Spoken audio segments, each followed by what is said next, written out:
I was struggling for years, and I had no idea why. I wanted to be disciplined. I wanted to be motivated so I could finally go to the gym. I could finally eat clean, but it just I just couldn't. I kept choosing to eat the junk food. I kept choosing to sit in my room and play Minecraft for 10 hours straight. It was like I was fighting upstream. I didn't know what to do. I wanted to be finally happy with myself. I wanted to be satisfied with my life, but it was like I couldn't do that. Like I was fighting an uphill battle. There was one thing that was missing, and I could feel it. There was one big part of my life that was missing, but I had no idea what it was. If only I had known what it was, what that piece of my life that was missing. If only I had known that it was mental health. I had never improved my mental health, which is the biggest mistake that I have made. That's why I'm making this full-length guide video, so you don't make the same mistakes that I had made in my past. Hello, my name is Jaden, and I've been on self-improvement for over a year now, almost 2. So I am making this full-length mental health guide so that you don't make the same mistakes that I made in my past, and that you can actually get through the self-improvement without going through all the struggles that I had to go through. The first thing I would like to talk about is depression.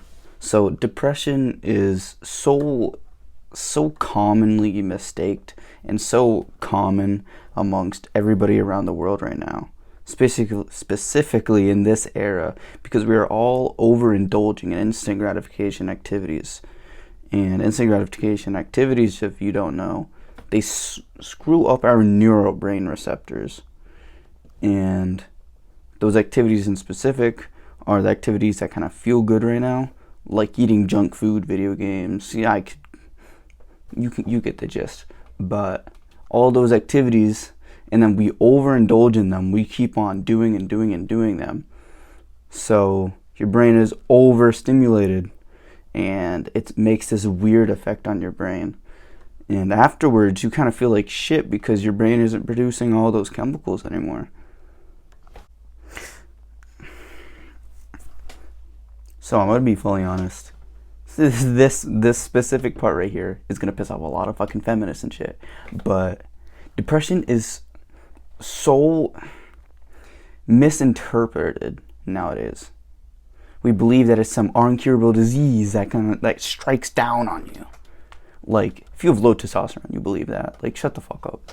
But anyways, bro, it all comes down to mindset, how you cure depression. You don't really cure it. You kind of just, like, fucking forget about it. But if you think of depression as just not just something that strikes you down, because that's definitely not what it is, and I don't care what anybody says. You think of it as... No, I actually think of it as my body's way of telling me, oh shit, something's wrong, something's going on, something in the social life, something in my brain system, whatever that stupid sciencey shit. But it is important to not believe that depression is something that just strikes you down. That is the first part of this video. Change your mindset. Don't believe that depression is something that just strikes you down. It's not genetic. It's not any of this bullshit. It's your brain's way of telling you that something is going wrong. Once you get those beliefs into your head, you'll never have depression again. Like, literally. Like, you can be depressed about a situation, but it's not something that it's not an incurable disease.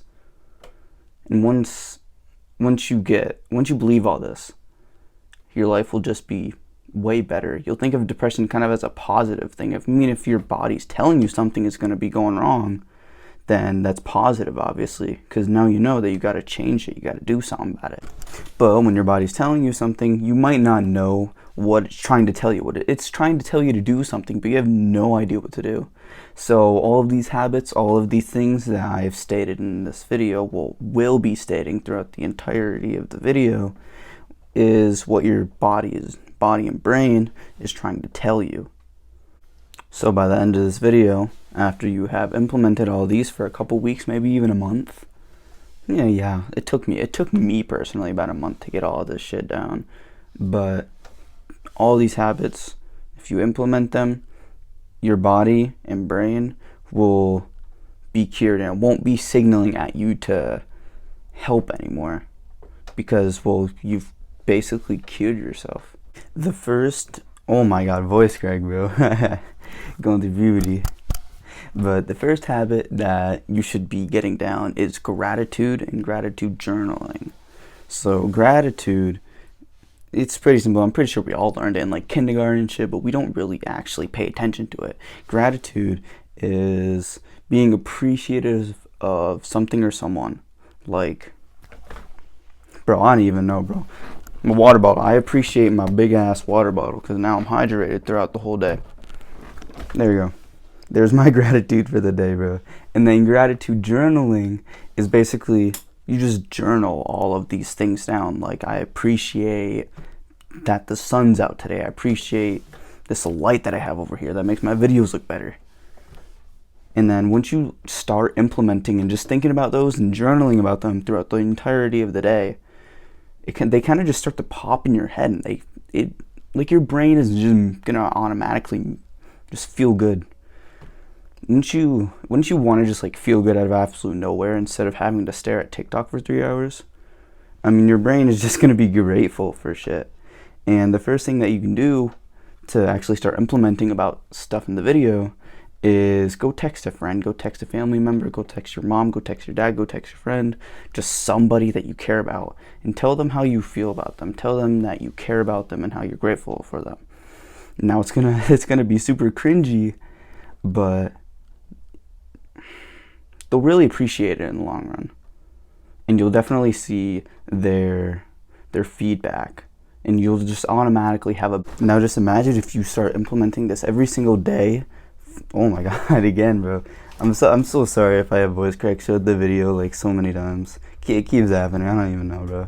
But imagine if you just start implementing these throughout the entire day for days, weeks, months, maybe even a full year. After a full year of implementing this into your brain, you're just gonna have an unlimited supply of happiness, bro. It cures depression. It cures anxiety.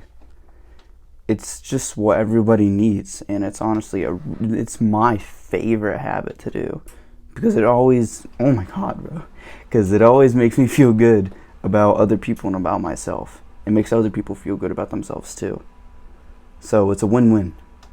And now, if you start journaling about it and start implementing it into your head, you have started the gratitude journaling habit and just the gratitude implementing habit. The second habit of this video is mindfulness.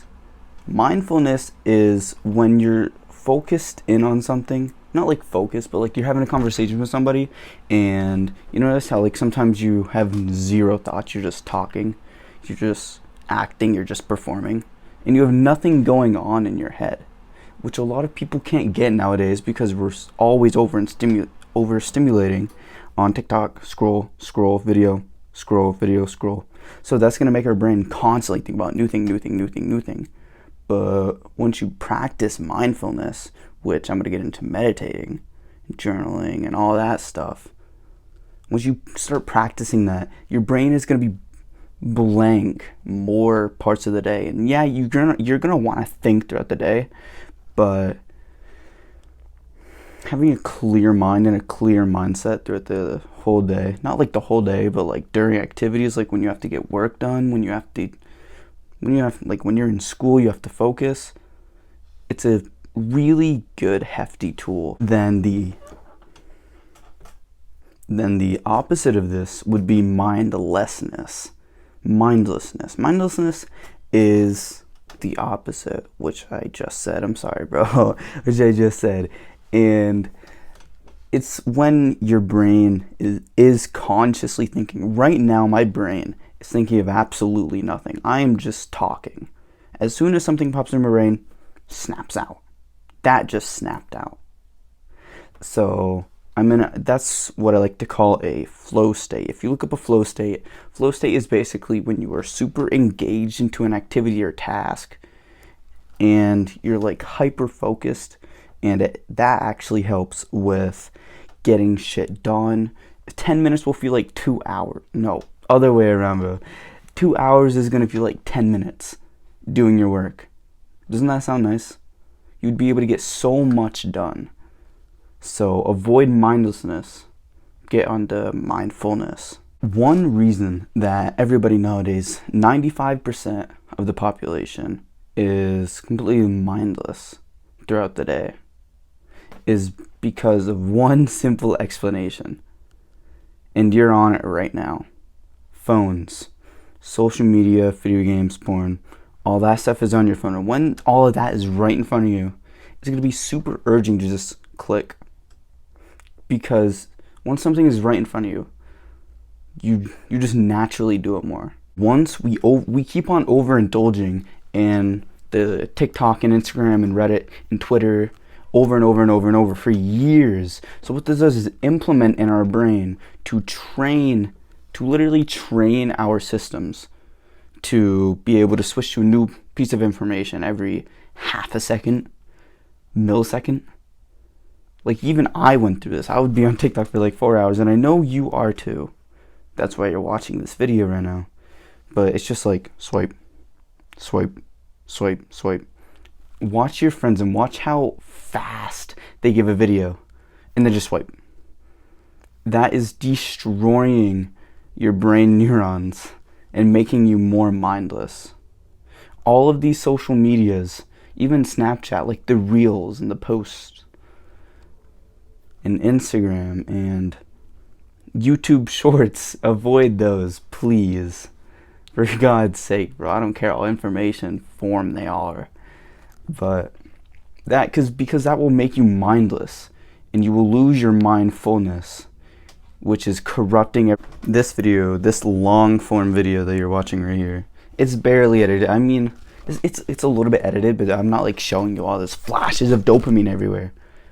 I'm sitting at a camera, staring into your eyes right now, and just talking to you simply. So these type of videos and podcasts, like especially like 2-3 hour podcasts, are actually really healthy for you and really healthy for training your brain to actually lock on to something for a long period of time. So 99% of the bro, I had a brain fart, bro, I'm sorry. 99% of the population is just addicted to their phone, addicted to social media. Bro, my hair, oh my God. So addicted to social media, and they're just completely mindless. And then there's the 1% who only use their phone for business. Their phone is making them rich, it's making them mindful, it's making them all of these things. So cold-heartedly, purely in your mind, decide which one are you. Raise your hand. I have been there too, mind you. I am the 99% of people who's addicted to social media and is destroying my mental health. If you're watching this video, then you're probably in the 99%. Now, just a few weeks ago, I started gaining more mindfulness. No, a few months ago, I started gaining more mindfulness. But before these past few months, I was mindless. I was just as addicted on your phone as you are. I was swipe, swipe, swipe, swipe, swipe, swipe. I was playing video games. I was doing all this overindulgent stuff. So I'm actually pretty thankful for those moments, because now I can teach you what to do right and what is wrong. So I will go over how to gain mindfulness and how to decrease mindlessness. But first, I want to go over decreasing mindlessness, so that then after we decrease as much mindlessness as possible, we can upgrade our mindfulness, like XP in video games, bro. You're gonna be level 5 after this video. So anyways, the first thing that you can do to start decreasing mindlessness is taking a big, actually a massive step back. You might as well just delete them, but a massive step back from the 3 major apps. Oh my God, bro.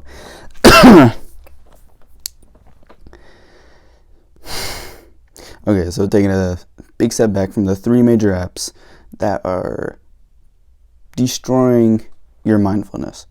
One is TikTok. That is the worst one. Instagram and YouTube. Not like long podcasts on YouTube are okay, but I'm talking about YouTube shorts and these 5-minute clickbait videos. Taking a big step back from all 3 of those. Just, you might as well just delete them in general. Not YouTube, bro, because you gotta watch my videos. But Anyways, taking a big step back from those will make your brain just literally just function more. Like, you won't be sitting there and swipe dopamine, swipe dopamine, swipe dopamine, swipe dopamine. That's what TikTok is doing to you. That's what Instagram is doing to you. Delete all these 3 apps. Well, Instagram, and stop watching YouTube Shorts and TikTok. So delete Instagram, TikTok, stop watching YouTube Shorts, then get on with the rest of these videos. Oh my god, I was about to end the video, bro. Videos. No, bro. The end of these habits. Now that the decreasers are out of the way, you want to start implementing the increasers. And the number one mindfulness increaser that changed my entire life, like no joke, was meditation. Meditation allows you to feel more present, more aware, more in the moment, and you can actually enjoy what's going on around you. Like, sometimes you're in a happy situation, and in the back of your head there's so much going on, and you're just not happy about it. Thank God I started meditating before I broke up with my girlfriend a while ago, because that's all that was in my head. Oh, bro, we're done. I'm so sad. But because I was meditating, when I spent time with my friends, just gone, bro. I was actually able to enjoy the moment rather than getting stuck in all my thoughts. That's why meditation has actually changed my life, and why it will change yours if you start. Which I have made a video on meditating, how to do it, and what fits for your type of person. So go watch that video. I'll put it in the description. I don't know how to do one of those pop-up cards, but I might find out how to. Alright, bro. So imagine if you met a girl. Alright, let's be honest, we're all teenagers. We're thinking about girls right now. So let's imagine that you met a new girl, you went up to her, you started talking to her, and she just noticed that, like, you have a feeling that you're just on present. Like, she can tell, anyone can tell when you're just on present, thinking about something else while having a conversation with them. So imagine if your mind is just somewhere else while talking to her, and she senses this. Then she gets a level of unattraction. Then she drops you. Now imagine if that is your future wife right there, dude. You have just lost your future wife because you were on present and decided to not change yourself. That's why being mindful all the time, not like all the time, but like being mindful in general, is super important. This goes same with friends and family that you already have. Like my friends, I've almost dropped a couple of friends because I just felt like they weren't even talking to me. Like I was talking to a wall. That's how it feels when you're talking to someone who is not present during the situation. So if you want to actually keep friends, make friends, meet your future wife, for God's sake, bro, then you have to start leveling this up. You might ask yourself, or want to ask me, how does meditation even work? How do you start? And all those principles. So basically, I can easily explain that. And meditation is basically just focusing on one thing in the present moment. It could be what you're seeing. Normally it's your breath, because it's kind of an easy thing to focus on. Like, just you focus on the breath, it going in and out of your nose, or in and then out of your mouth. It could be any of that. So how to start meditating, right here, right now. Just stare at my face and just breathe with me for 30 seconds.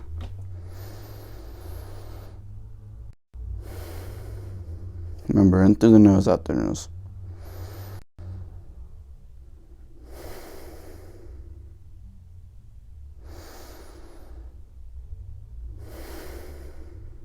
Don't lose focus. Get your attention back on the breath.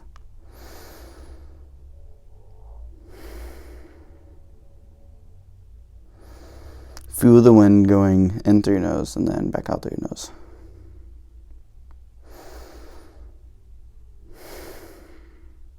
That was a little longer than 30 seconds, but come back to the present, and yeah, that you basically just did a 30-second meditation. And now automatically my brain is literally more focused and more completely clear now that I've just done that for just 30 seconds. So there are 4 steps to meditation. You just did the first one, concentrating on what is going on in the present. You just concentrated on breathing in and out of your nose for 30 seconds. Then the second step is losing concentration. Now I doubt that you have went through that whole 30 seconds without thinking about something, even unconsciously, even if you weren't even thinking about something, which is the third step, but you might not even have realized, but you were thinking about what you're having for dinner, or what you're going to do tomorrow morning, how are you going to change your routine. So that's the second step. And then the third step is realizing this. So you're in a meditation, you're focusing on the breath, you get distracted. Oh my god, voice crack, bro. Then you get distracted, and you get distracted. And the third step is realizing that you got distracted. You're like, oh shit, I just got distracted, I should be focusing back on my breath. Then the fourth step is going back to the first step, and then refocusing yourself onto the breath. Everyone gets caught up on screwing up on meditation, that second step when you get distracted, and then they get so angry that they got distracted. But that's the whole point of the meditation. You get distracted and you come back to the present moment. That's like one bicep curl for the brain. When you're meditating and then you lose focus, and the third step you realize you lose focus, then the fourth, going back, that's one bicep curl right there. But it's important to not just get mad at yourself if you lose focus, because that's the whole point of meditating, is to get back on focus, to get back on track. And that is meditation explained. You can watch my full meditation guide. It is already posted. It's one of my videos.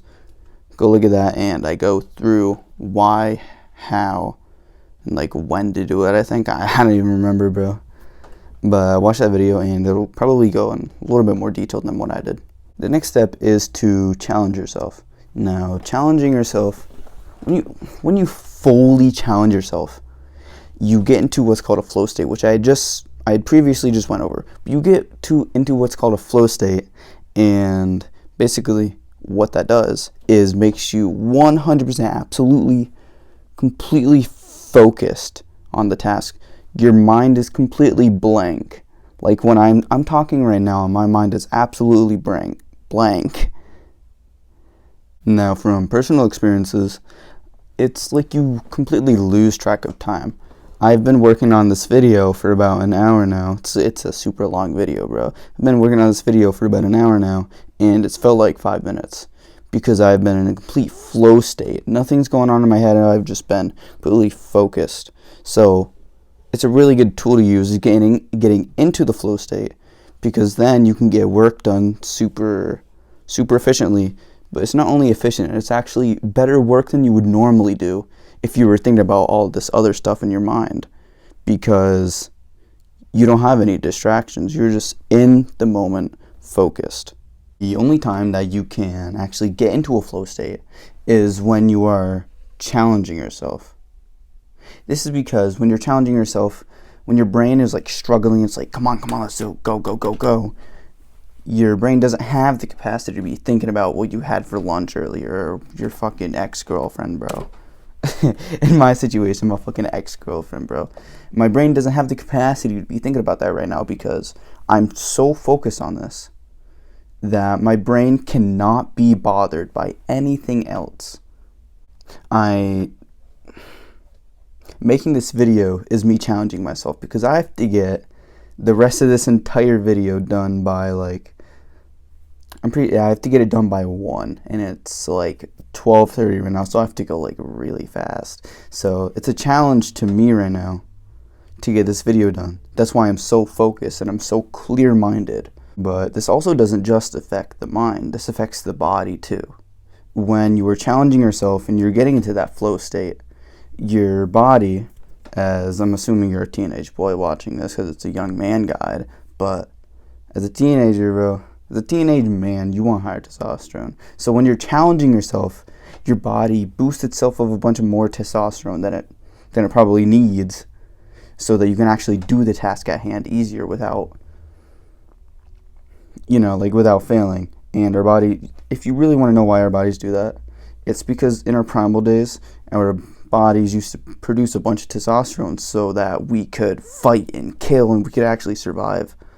So now, when we get into that flow state, when we are challenging ourselves again, our brain flicks on, and it's like, oh shit, we gotta boost this man full of testosterone so that he can survive, he can live. Another thing that challenging yourself does is that it improves your mood, because when you are challenging yourself and you set a big goal for yourself, like for me on my rest days, sometimes I'm just like, okay, I'm gonna do 100 push-ups. I'm gonna do 100 push-ups in 10 minutes. Let's see if I can do it. Come on. And what that does is it makes me more driven. It automatically makes me more focused. That's where the flow state comes in. That's where mindfulness comes in. And it just boosts my mood in general. When I get that done, it boosts my mood because I'm like, oh, it's a big sigh of relief and accomplishment, because in your brain now you've just accomplished a big goal. Like from our primal days, we have just killed that big boar. Now we're gonna have dinner for like 5 days.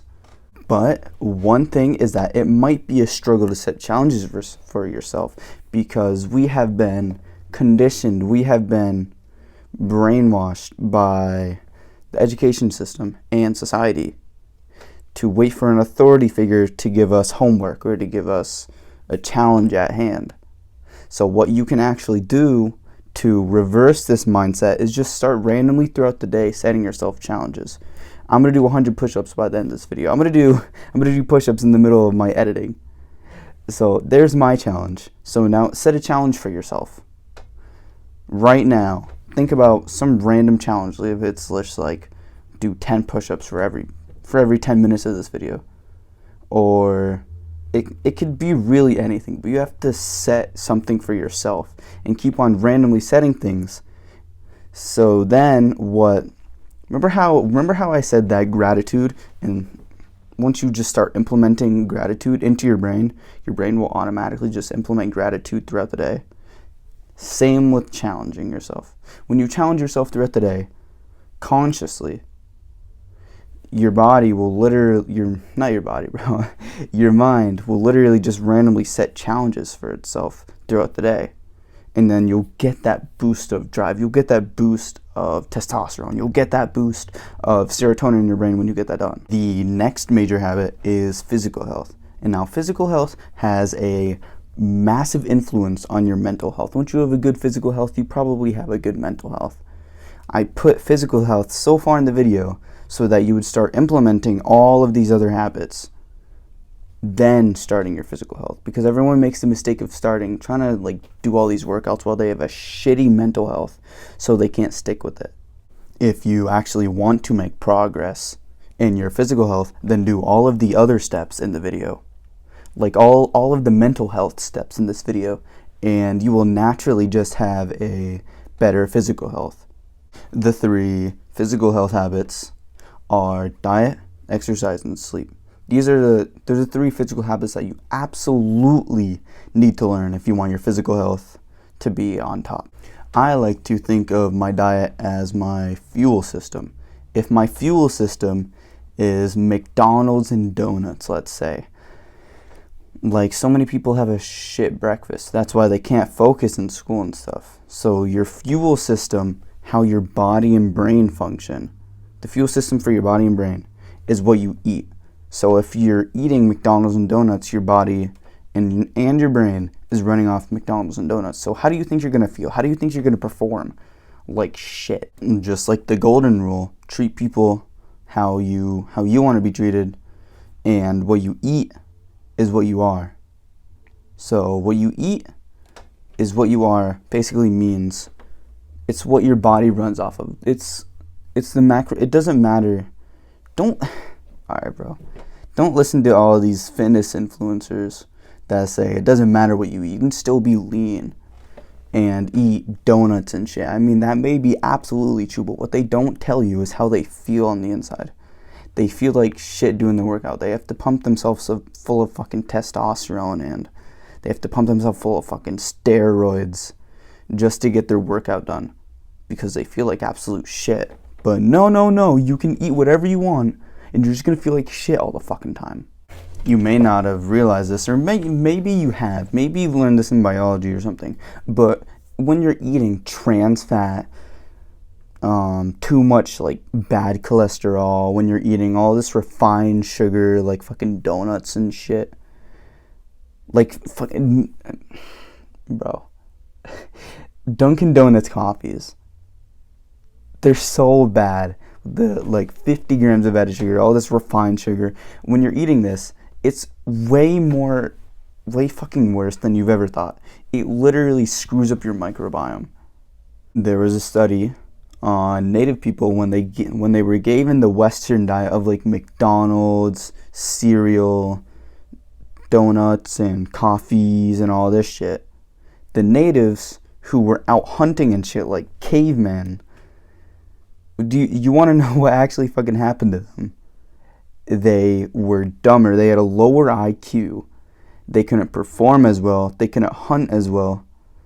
And they literally couldn't do their everyday needs. They were having diarrhea every single day. And it was fucking with them so bad. So to avoid feeling like shit, having diarrhea every single night, and not being able to fucking live with yourself, some diet advice that I have, it's gonna sound super annoying because you probably hear your doctors and everyone saying this to you, but eat your veggies, bro, and eat your meat. Bro, the term healthy is so misinterpreted nowadays. So this is a real life example. My dad has oatmeal and almost every single morning, and it says on the box heart healthy. So automatically you're gonna think to yourself, oh, I can have a couple packets, it's good for you. And everyone has like 2 to 3 packets, we know that.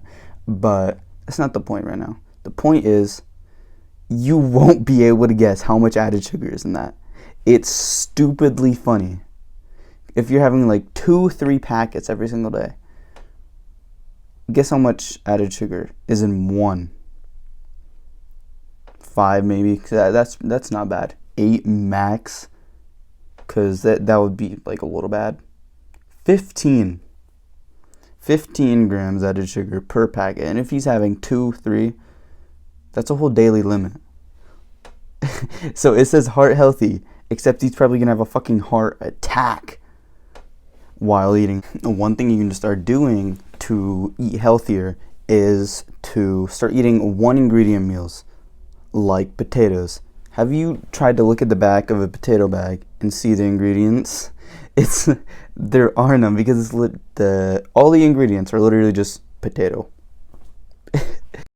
It's that simple, like broccoli, salmon, potatoes, which I just mentioned, salad that doesn't have like dressing and all that stuff added. All these one ingredient meals, they don't have ingredients because it's just potato, salmon. There's nothing added. So that's how you can tell if something's actually healthy for you, instead of having all of this microbiome mess up stuff in your food, like refined sugars, trans fat, all of this chemicals that is getting stuck into your food. One thing you can start doing to eat healthier is to start eating one ingredient meals, like potatoes. Have you tried to look at the back of a potato bag and see the ingredients? There are none, because all the ingredients are literally just potato. It's that simple, like broccoli, salmon, potatoes, which I just mentioned, salad that doesn't have like dressing and all that stuff added. All these one ingredient meals, they don't have ingredients because it's just potato, salmon. There's nothing added. So that's how you can tell if something's actually healthy for you, instead of having all of this microbiome mess up stuff in your food, like refined sugars, trans fat, all of this chemicals that is getting stuck into your food. The next physical health step is exercise. Now, this is super simple. I mean, like, exercise at the minimum of 3 days a week and probably the maximum of 6 days a week, depending on, like, if you're doing weight training or something. I'd say the max is like 5 or 6. But a lot of mistakes that people make is what they do on their rest days. When it's a rest day, you kind of just want to lay down, relax all day, but that's such a big mistake. When you're on your rest days and you're just laying down, relaxing, your metabolism is literally being slower.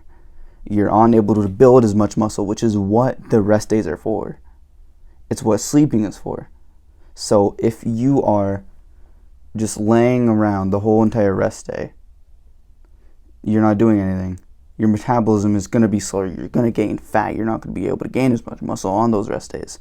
So I have literally changed my rest days into cardio, like running, boxing, and all this other stuff, just to do cardio, to keep my metabolism going, to keep my testosterone high, to keep on going and going and going and going.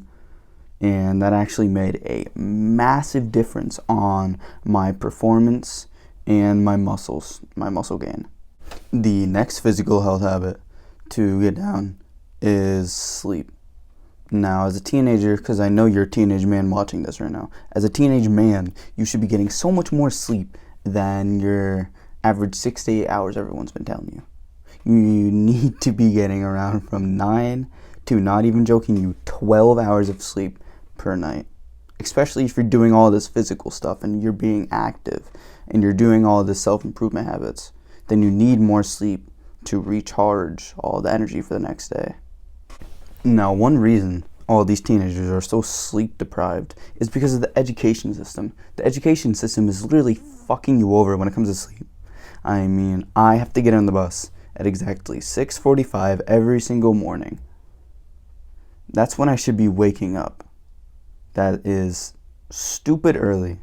The education system doesn't give a shit about how you feel and how much sleep teenagers need, especially. If they're going to make me wake up if they're going to make me get on the bus at 6:45 in the morning when I should be actually waking up and making me sleep deprived so that they can control us and be docile, then the education system is full of shit. How to make the most of your sleep when you have to wake up at fucking 6 in the morning. How to make the most of it is to not make a crazy morning routine and just fit in the essentials in your morning. For me, it's cold shower, meditate, and eat. That's the only thing. That's the only 3 things I need. And then I read on the bus, or I read in my study halls and stuff. So if you want to actually get sleep, don't make the crazy 3 a.m. routine, wake up, cold shower, and do all this crazy stuff, because you're going to be sleep deprived. Pick a time that you can go to bed every single night and wake up every single morning. The last thing for sleep is to start winding down before bed. And for God's sake, if anybody says watching TV is winding down, if playing an hour of video games is winding down, no the fuck it isn't. You know it isn't. You are hyper concentrating on something while your brain is going a million miles per hour and your heart rate is getting high and you're watching stuff to wind down when really you're just getting a bunch of dopamine sent to your head. Do not watch TV. Do not be on your phone. Don't do anything to do with technology for the last 2 hours that you were awake. To wind down. Instead, this is going to sound super weird, but I promise you it works. I've done this for a little while and it works so much better. I've gotten way better sleep and it's scientifically proven. Lay on your floor. Lay out like a star on your floor. I'm pretend I'm on my floor. Just lay out in a star on your floor. Sit there. Focus on your breath. Kind of do the meditation thing that I was teaching you earlier in the video. And what that does is it lowers your heart rate when you're just laying down, and it makes it easier for your body to already be at that low heart rate that you need to be in order to keep a stable sleep. so it doesn't have to use hours of its sleep time, and then you wake up feeling like shit every single morning. So lay on the ground for like 30 minutes, just staring at the ceiling, breathing, just chilling there, then go to sleep. The next mental health habit, not really like a habit, but the next mental health thing is social connection. And social connection is way more important than you think. Social connection meaning having a stable social life with your friends, family, coworkers, oh my god, bro, strangers, schoolmates. Well, I mean, that is, yeah. So it means having a good social connection with all the people around you and able to talk to the people around you. And then on the other hand, loneliness is kind of like sleep deprivation. You wake up and you feel like shit. When you're lonely and you don't have anyone to talk to and you're on the monk mode shit, I mean, I don't judge monk mode because I do it all the time too, but not having a social connection just screws everything up, and it screws with your head, because as humans in the tribal days, we were always in a tribe. We were never alone. We always had social connections. So now it feels like everything's fucked. We're gonna die alone, because that's what we used to be like. If we were alone 1,000 years ago, if we were a one-man tribe, you were gonna fucking die. Now we still feel that way because it's embedded in our caveman brain. We're not that much different, actually. We're gonna fucking die. You need to level up your social skills so you can actually start talking to people in real life.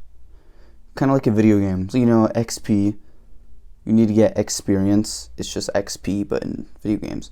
Now, just think of your life as a video game. You have to level up the social skill. Except there's no controller this time.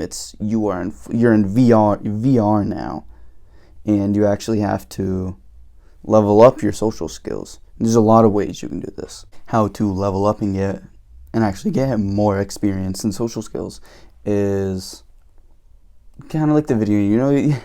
It's like GTA. You have the quest. You have to do a quest or a mission, and you go to do the mission, and then you gain a bunch of experience. You get a bunch of money. Like Franklin, you can level up his stamina. You can level up all this stuff. I used to be a full-time video gamer, bro. I'm sorry, but anyways, how you do this? Holding eye contact with a stranger every second gives you 5 XP. Going up and talking to them is 10 XP per minute. Actually becoming a friend, per friend gained after going up to a stranger and talking to them, is 100 XP. Then keeping a stable friendship throughout the years and actually gaining a full-time friend will give you 500 XP per best friend. It's a lot easier than you would think, though. I mean, yeah, going up to a stranger and cold talking to them sounds kind of hard, but it's not that hard when you're naturally in a social environment. You have to get yourself out into the social environment. Say, oh man, fuck it, I'm just gonna go talk to a bunch of people, bro. So you have to tell yourself that. And when you do that, when you gain that XP, you're just start smiling at people more. Just hold eye contact with people more. Just be more goofy. You will see yourself actually gaining a lot of social experience, and which will make you gain confidence and lose that sense of social anxiety. So I used to be so social anxiety, like obsessed. I couldn't even talk to people in school, bro. That's why this part of the video I'm emphasizing so hard and putting it into my own words. The one most effective social habit that we all avoid, we all hate, it's super uncomfortable, it's super weird, you're in a super weird situation, is getting rejected. You have to put yourself out there, ask a weird, cringy question to some random person, and purposely get rejected. Go up to a super hot girl and just ask her out of absolute fucking nowhere, bro. And then, if you get her, I mean, hell yeah, I mean, you just got a new girl, bro. But if you get rejected, then you gain this resilience of rejection, and then it won't affect your mental health. It won't affect you at all once you start getting rejected over and over and over and over. You'll be kind of like numb to it. So you will create this hardcore resilience in your mind to getting rejected, and you won't care about it anymore, which will massively improve. You need some humility and social skills so that you can build that resilience, so that you can keep on leveling up. It's kind of like no pain, no gain, bro. I have a sweatshirt that says no pain, no gain. But that's also how it works. And same with physical exercise. You need some sort of you need to be grunting. Actually, you'll see in my fitness video all about that. But for everything, no pain, no gain. Social skills, keep on getting rejected and doing all this weird stuff. First of all, it'll get you out there, out in the open. You'll be pretty fucking popular, dude. And you'll have a resilience in your mind, which it'll reflect off of other people too. The reason why you should be so focused on social skills, why I'm telling you to be so utterly focused on social skills, I mean so utterly obsessed with social skills and getting yourself out there, is because getting close friends and getting in close relationships and that brotherhood bond will change your life forever. It will give you the competition that I talked about earlier. It will give you the resilience that I talked about. It will give you a person to talk to about stuff, and it gives you someone by your side throughout this journey, so that when you're in this journey, it flies by now. That's why it's so important to focus on it. That random stranger that you just go up to and talk to, like I said earlier, it could be your wife, but it could also be your brother not by blood, but by social connection, by resilience, and how you get your future wife, how you get your brother not by blood, but by mind and resilience and social skills, is by leveling up your social skills. When I think about my old self, I don't blame people for not being friends with me. This is the most judgmental things, but I don't blame people for not wanting to be friends with me, because I was fucking Jeffrey, bro. Who wants to be friends with some depressed kid?